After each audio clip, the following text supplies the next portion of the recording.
Hey guys, turasuje cyane. Rero nk'ibisanzwe twagarutse ntabwo ndi njyenyine ndi kumwe na Shanga. Hi. Turabakiriye mwese. Cyane mukomeze muhabwe ikaze mwisange cyane kuri YouTube channel yanyu ndetse yacu kandi dukomeje kwihanganisha cyane abantu batameze neza wowe wumva amarangamutima yawe asa nk'ayavunitse ukomeze wihangane cyane kandi nanone nawe uri mu byishimo dukomeje kukwifuriza ibyishimo birambye. Rero nk'ibisanzwe murabizi iyo twicaye hano hari akantu twatekereje turavuga ngo why nitutaza ngo namwe tukabasharinge dukomeze twumvane. So uyu munsi twavuze ngo twavuze ngo kuko bibaye mu mwanya ushize turi kuganira mu mwanya ushize turi gutekereza turi kuganira nyine ku bintu umuntu aba expectinga mbere yuko ashaka noneho na nyuma ageze mu rugo ukuntu abisanga turi kubiganiraho cyane tubitera ama commentaire turavuga ngo namwe tubibasharinge namwe mutubwire uko mubyumva muri comment kandi dukomeze twumva ukuntu kino kirere kimeze. So rero nicyo ngicyo turi kuganira turi kwibaza ngo niki gitera urugo rubi,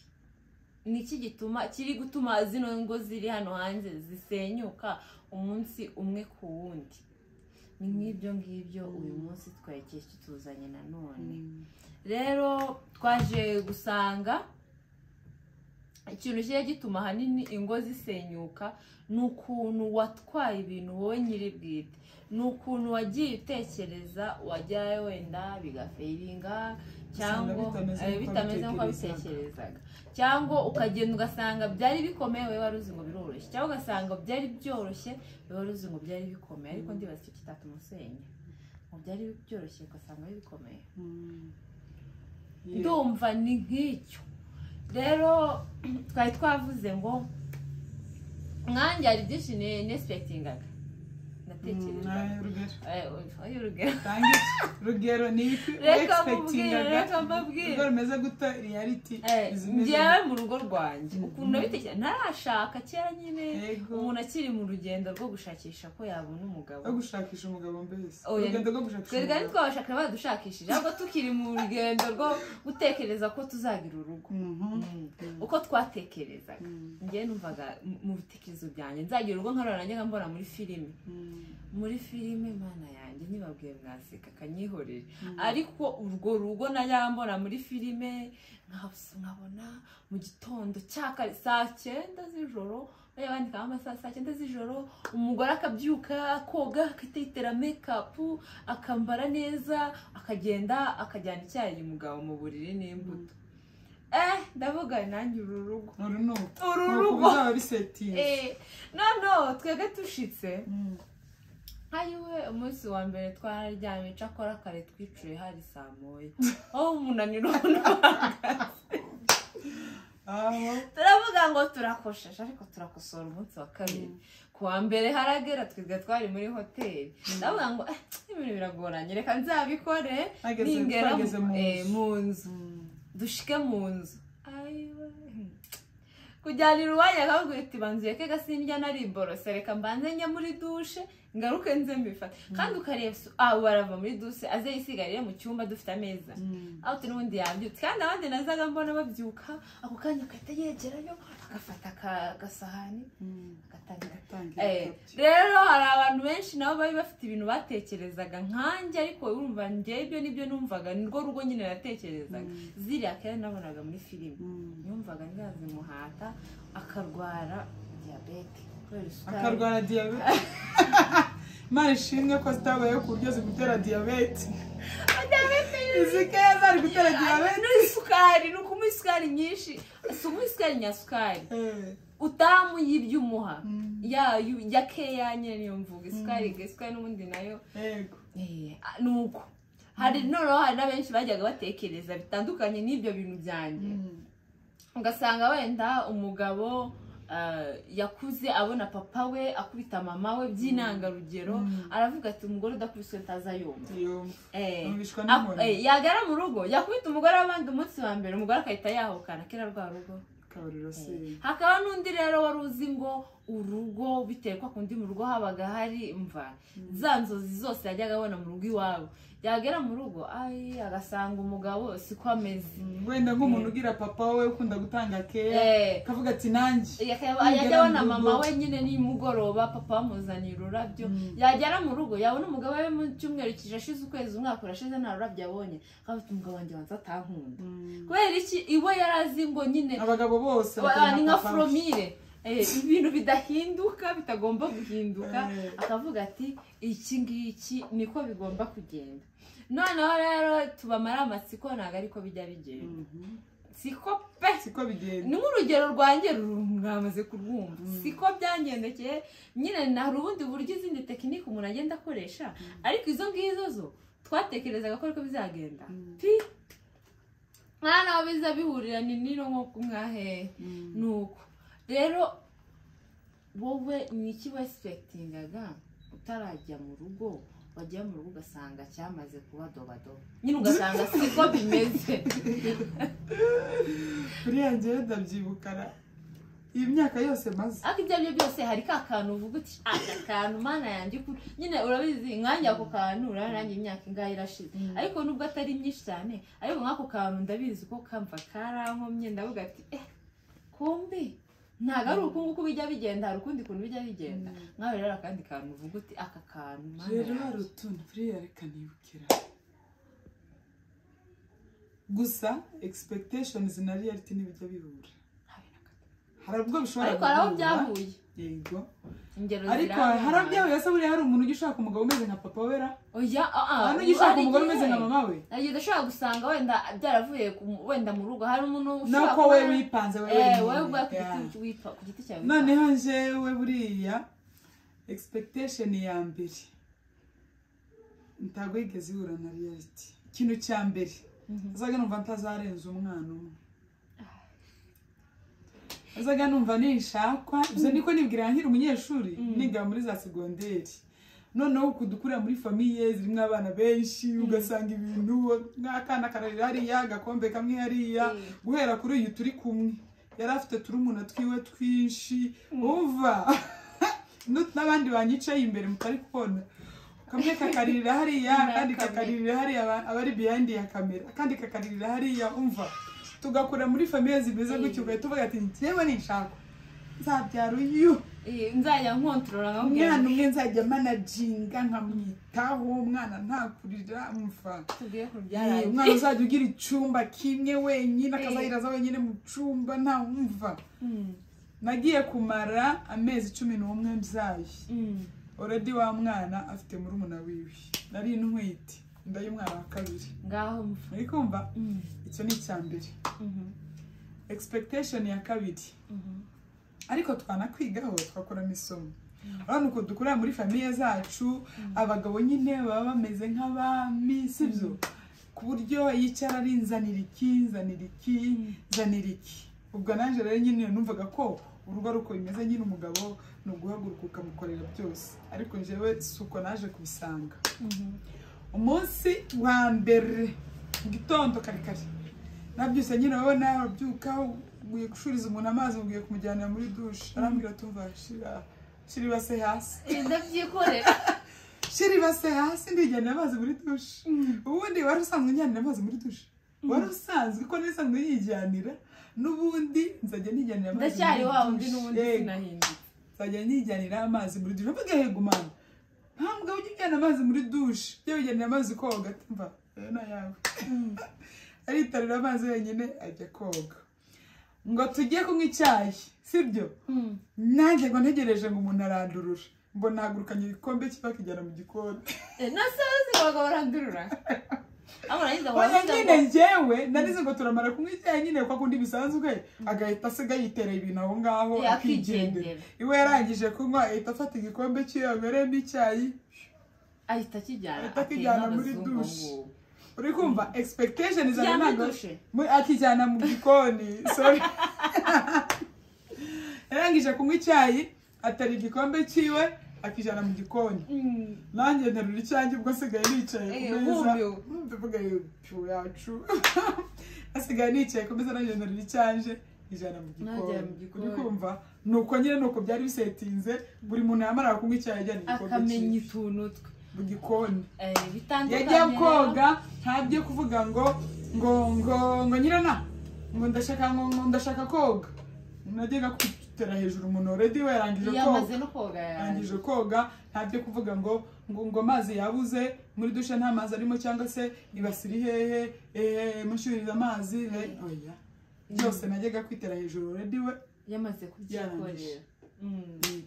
uri kumva expectation zanjye ntabwo zigeze zihura n'iki na reality kindi nko guteka ibintu byinshi niba binyigishije guteka for real nari kubesha nukuvuga ngo nyine nari niziye kwitekera ibi byacu bino bisanzwe byo gucumba kawunga n'udushimbo nibyo tukirira iwe rero niyo wanyigishije guteka igitoki niyo wanyigishije gukaranga inyama mbese ibiryo by'igisirimu niba binyigishije guteka niba hari umuntu ushobora gutekera akumva natetse ibiryo biryoshye niba wabinyigishije rero hari umuntu ushobora kugendera nk'ukuvuze akahita avuga ati ngewe ngomba kugira umugabo umeze nk'uyu kandi buriya hano mwiza abantu baratandukanye hari umugabo ukeneye ngo umukorere byose akaba n'undi mugabo wishugura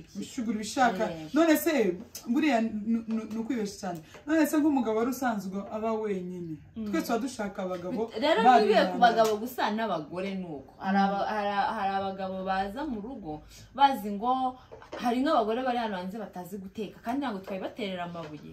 kumva akagenda atazi guteka iyo umuntu akiri umwana ntabwo ujya umenya guteka kenshi usanga mu rugo wenda batetse niba uteka bakuru ati mwari usigaye namenye gucumba none se gucumba se niko guteka nje se nagiye nzi gucumba se oya nyine hari abantu batazi nako gateye nagiye nzi gucumba nzi guteka ibishimbo nzi no guteka inyama uko nari mbizi ariko araza gushyiramo tekinike anyereka ukuje uko nzi ko atari ko bigomba gutekwa ndibuka kumana nigeze gukora nigeze bababwire ariko mane nyagasani nyine se wabo yigeze kurwara yafite se wabo warwaraga diyabete noneho ararwara ise yashika ubwo barambwira nyine kubera ko twadutuye hafi yaho ikiyovu barambwira ati uza kuza kugemura ibiryo bya saa sita uriyoze umuntu wa diyabete ntarya amavuta ntarya umunyu noneho ngenda nteka igitoki ngishyiramo amavuta ngishyiramo umunyu ndagiteka nyine nibuka kugishyiramo inyama please ndangije ndacyumutse urakirwa nyine umuntu ari utetse kirumuka nyine kirumuka kandi ubwo narizi ngo nakoze ibitangaza ntekereza kurya igitoki cyumutse kirumuka nyine agatoki karumuka kajya hariya n'inyama ikajya hariya ariko bisa neza ariko warebe ukuntu cyumye uvuga ati se mwami Imana igitoki kiraribwa nande umunyu kirimo bitangaza ubwo ibyo biryo ntumbaze uko byaje kugenda gusa nyuma yaho byari mu rwazo ubwo ushobora kuba byari mu rwazo cyangwa nabikamunanira kubera ko ntago ari igitoki nkeretse iyo umuntu agiye kukisomera amata neza uri kumva rero expectations rimwe na rimwe hari igihe ziba reality ubundi ugasanga uko watekerezaga atari ko biri sibyo noneho rero ikintu cyatumye duvuga ngo tuzagane kuri kintu nuko akenshi usanga iyo umuntu yatekerezaga urugo atararushaka iyo arugezemo nta usanga kwa kundi yarutekerezaga atangira gutekereza ko yagize urugo rubi sibyo noneho ugasanga nk'umuntu nk'umwana w'umukobwa yikuriye iwabo abona papa wari romantike akunda mama wiwe amuzanira uturabo buri cyumweru basohokana iwabo barasohoka buri cyumweru noneho nyine iwabo papa wari ukuntu ari careful kuri mama we noneho yagera mu rugo agasanga ari romantike yagera agasanga umugabo wiwe ntacyo bimwibwiriye ni umuntu arabyuka mu gitondo akigira mu kazi akagaruka nijoro ku cyumweru musohoka zitari ikindi kizirenze ariko nyine hatarimo kuryoshya ibintu gushyeshyenga si wa mugabo ugutuka si wa mugabo ugutoteza ntakubwiye nabi ariko nabwo ntagusohokanye ntakuzaniye gift igutunguye nta kwicaza umuntu nyine kumenyera akawunga n'umuceri yego noneho ugahita uvuga ati urugo rwanjye ni rubi, ntabwo rumeze nk'urw'iwacu ukuntu nabonaga papa bigenza cyangwa se ukuntu umuvandimwe wanjye mbona umugabo wabigenza. noneho tukirengagiza ko tutazi behind the scene habariya haziriya ngo turebera ni gute bagize kugira ngo izi ngo zabo zimbere gutyo. Niki cyabaye kugira ngo urugo rubuko rumeze ese byaraje umunsi umwe byaraje gutyo birahita biza cyangwa se ni ikintu nabo bize sibyo baricara bakiganiraho bavuga ngo turashaka urugo rumeze gutya, turakora iki kugira ngo urugo tugire urugo rwiza tugire urugo rwiza. none ugahita usanga njyewe umukobwa nimba ari njyewe already nahuye n'inuza na feedback tari nziza sibyo y'ukuntu inzozi z'urugo nari mfite, natangira kubona umusaruro feedback atari idahwanye nuko narotaga, gahita mvuga ati urugo rurananiye, uyu mugabo ni nakigenda ntaze no gutanga keya sibyo, kandi uwabandi umubwiye ngo burya nkunda kunzanira ururabo sibyo, abo umubwiye ati nkeneye nkunda kumbwira neza yabikubwira sibyo, kandi umubwiye ati nkunda kusohokana, erega gusohokana ntabwo ari kujya guspendinga amafaranga, ashobora gusohokana umuntu ugakoresha n'amafaranga makeya. Hari n'ibintu byinshi ushobora gusohokana nk'umuntu, erega gusohokana umuntu ni bwa bwiza wakuye mu mutima wawe, cya kintu y'amarangamutima yawe. urashobora gusohokana umuntu tujyane tugende gusohokana, hari igihe ushobora gusohokana umuntu sibyo, ariko simbabwiye ngo muzavuga ngo gusohokana no gusurana, kuvuga ati sheri dushaka gusohoka mu nzu, tuve mu nzu tugira ahantu tujya, afite tugende wenda tujye kwicara wenda nko kuri safari park turebe view, urumva niyo twanywa amazi ariko turebe view tunaruhura ubwonko. Gusohoka ni mu buryo nyemwe mwateguye uko mwabiteguye bijyanye n'ubushobozi bwanyu. urashobora kuvuga ati dusohoke tugende tuve cyangwa turambura amaguru gusa mukagenda mukicara ahantu runaka ugafata agakombe ka kofi undi gakombe ka kofi n'ibyo mukicara n'umutima mwiza mukaganira. ibyo bintu hari ikintu biba biri kubaka hagati yanyu sibyo. reka nkubwire rero ikintu kijya cyica ibyo bintu byose kugira ngo urwo rugo rwawe ntiruzakubere rwiza mukobwa cyangwa umuhungu. ese abahungu bagiye nanjye kubabeshyira, ariko twebwe nanjye ngo bajya bagira umuhuro wabo, kuko twebwe tugira nuza brashaho tukigishwamo byinshi, tuba twaratoye byinshi. urumva muri brashaho hajemo abantu nka 20 wese bagiye akubwira igitekerezo cye, nubwo nasanze biriya byose ni ukubeshya biriya byose. ikintu cyo kora nasanzemo ni bikeya umuntu yakoze bihwanye n'ibyo bavuze, kuko hariya umuntu azaje kwitaka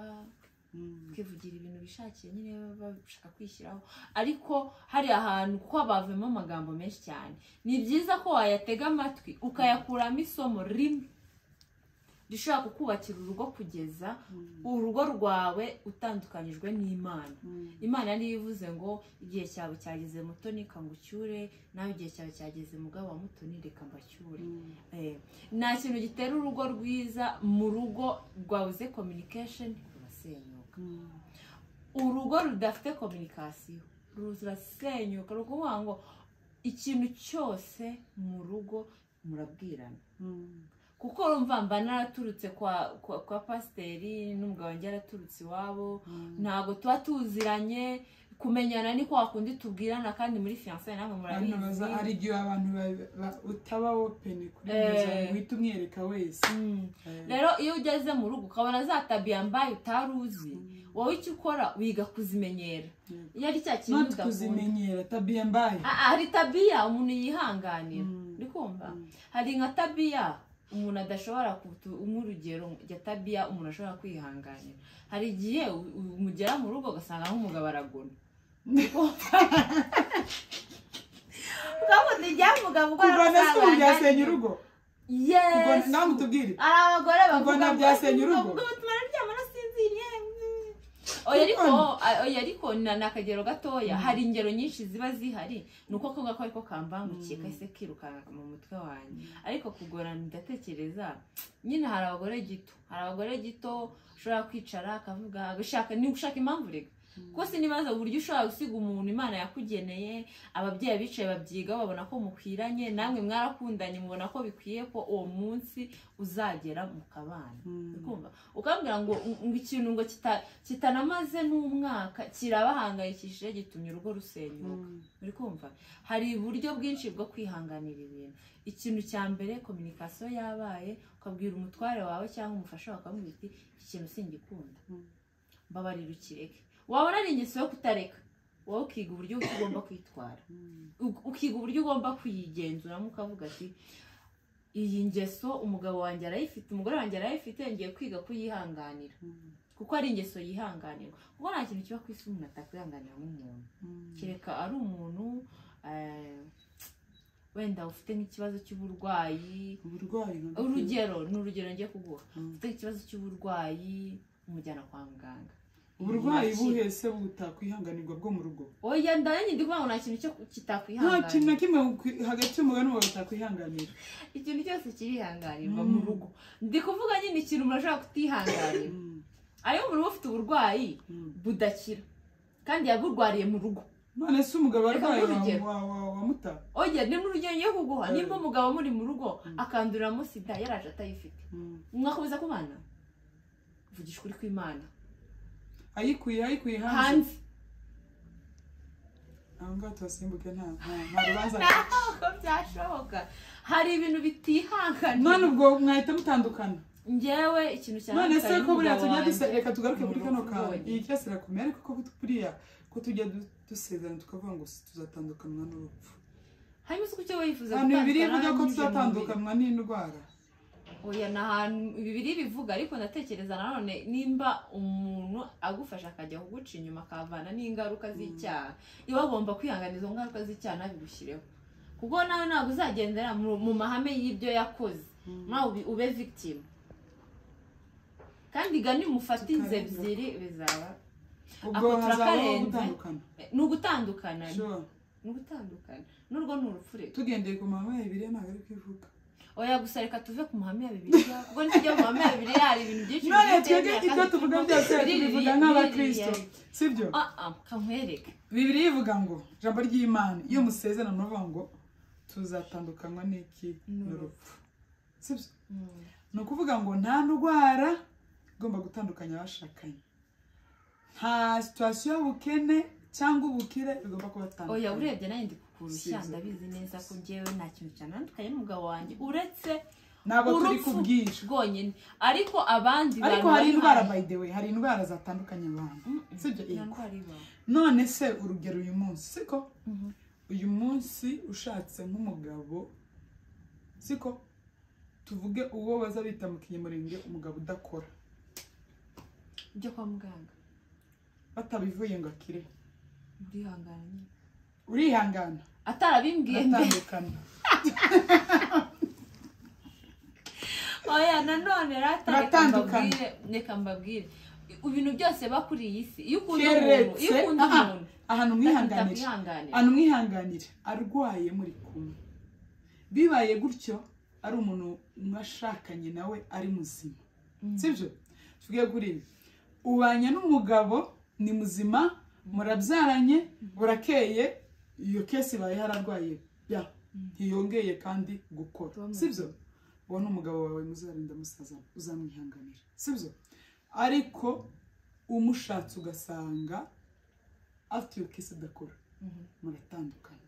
oya reka tubigenze gutya rata umuntu ukunda nta kintu kimwe utamwihanganira ndumiwe koko kereka utamukunda yarashatse nawe abizi ego ko mana yanjye kereka utamukunda hari uburyo bwinshi umuntu yakoresha bwinshi urumva twavuye kuzana indi topic reka tubanze twivugire ku rugo rubi sasa ninde uzana urugo rubi mu gihe abantu bashakanye ese ni umugore n'umugabo ni impande zombi ni ukuvuga ngo ikintu kijya gitera urugo rubi mu gihe warugezemo nta kindi ni communication urumva hari ibyo naje nespectinga hari ibyo yaje respectinga ageze mu rugo yarabimburanye nageze mu rugo ndabimuburana ariko iyo mwicaye muri babiri mukaganira ukavuga ati se inshuti yanjye wagwane tubigenze gute ko bimeze gutya iki kintu nta kuntu wakireka nimba muvuganye kabiri gatatu kandi ubona cyaramunaniye kukireka atari uko yabishatse fata umwanzuro cya kintu bige kubana nacyo biga kukiyobora umenye ngo iyo byagenze guteka ngo nk'urugero wenda ni urugero ndamutse mfite umugabo wenda unywa inzoga uri kumva ariko inzoga zamubanya akarande kabisa zamubanya akarande nakuzireka afite njye nkanjye mutoni bitewe n'ukuntu nkunda umugabo wanjye sinakwemera kujya kumuta ku gasozi nanone kuko ikintu cya mbere kigora ni umugore wataye umugabo mu gasozi ikintu cya mbere nakora mbonye twaganiriye byamunaniye kuzireka namwita rero kubera ko mbona kubireka we ku giti cyawe byakunaniye reka noneho nanjye njye nzi kugemurira ariko buriya inzoga uzane kamwe ejo ndimo mvugana ejo byarangira bishize reka mbivugire hano wenda bazabibona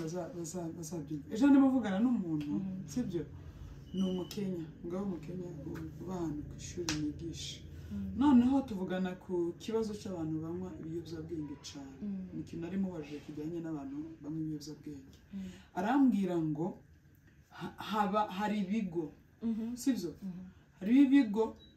biriho byateguriwe cyangwa se bifite inshingano yo gukura abantu ku biyobyabwenge bakoresheje imiti bifite abaganga babihuguriwe nka biriya byo mu Rwanda bifite abaganga babihuguriwe ibo nta kindi bavura abantu b'ibiyobyabwenge abantu banywa inzoga ku kigero runaka babaye addicted kuri droge runaka sibyo no ku nzoga noneho arambwira ngo abo baganga nta kindi bakora n'icyo niba rero waba ufite umugabo wakunaniye sibyo hariya afite n'umugore cyangwa n'umugore ariko sintekeza ko abanyamurenge bagira abagore benshi bameze banazinyoye nibuke yabihisha ariko abagabo ariko nawe bikabikorera mu rugo umugabo w'akabizi ubaye ufite umugabo uzunywa inzoga wagerageje uburyo bwose sibyo uburyo hari igihe usanga umuntu wagerageje uburyo bwo kumwerera imbuto waramubwirije n'abandi baramubwirije ariko bikanga please mubazane tushe gushaka ivyo bigo tugire ushake nguze n'abo bantu n'uwo mukenya aturangira ico kigo hanyuma tubijane ngo azagenda kamara y'amezi 8 adasohoka ubusa umugabo utunze aba boarding aramutse agiye akajya muri boarding amezi 8 yego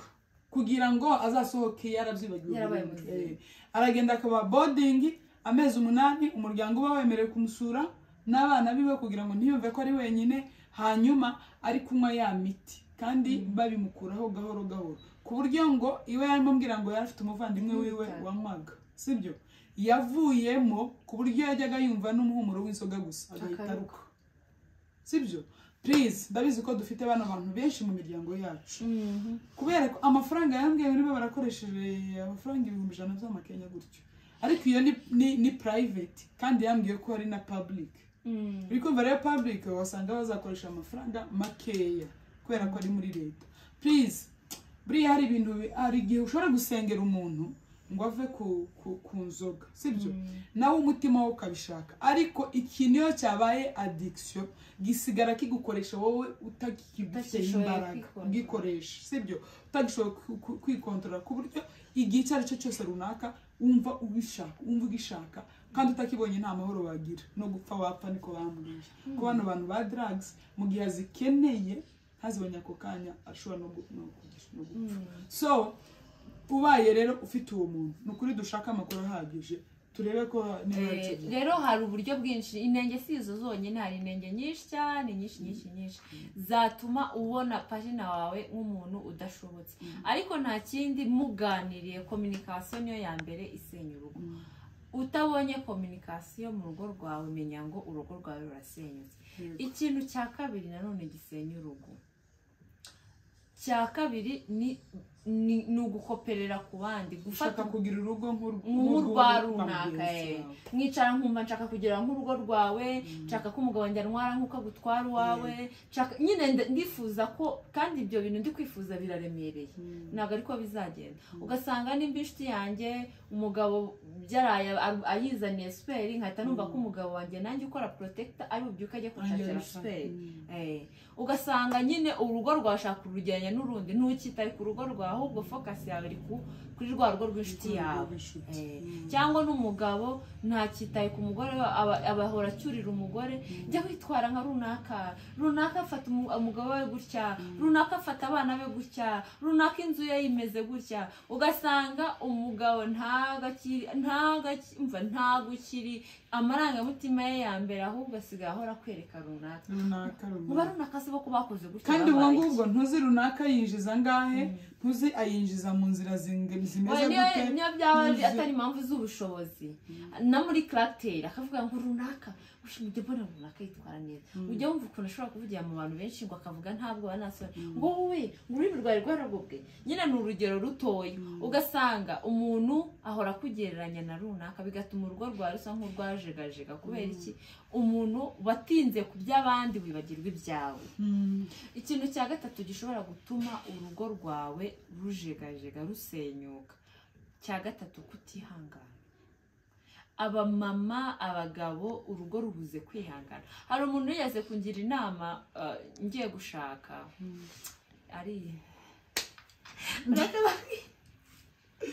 yarambwiye story arambwira, uri kumva? Umuntu arambwira ngo kera hari umuntu yari afite umugabo uhora umukubita cyane. Noneho umuntu biramurembya cyane kubera ukuntu ahora arwana n'umugabo. Afata umwanzuro wo kujya mu bapfumu. Ageze mu bapfumu barabwira umupfumu ukuntu bijya bigenda, umugabo arinjira akahita nkubitagura bitajya bishira. Umupfumu arambwira ati kamuhereka umuti, amuha agacupa k'amazi nk'uko wafata akanire, amuha agacupa k'amazi arambwira ati ijoro umugabo atashye yihita ufata agafuniko kiremo utuzi ujundike mu kanwa. Umunyeshuri mwiza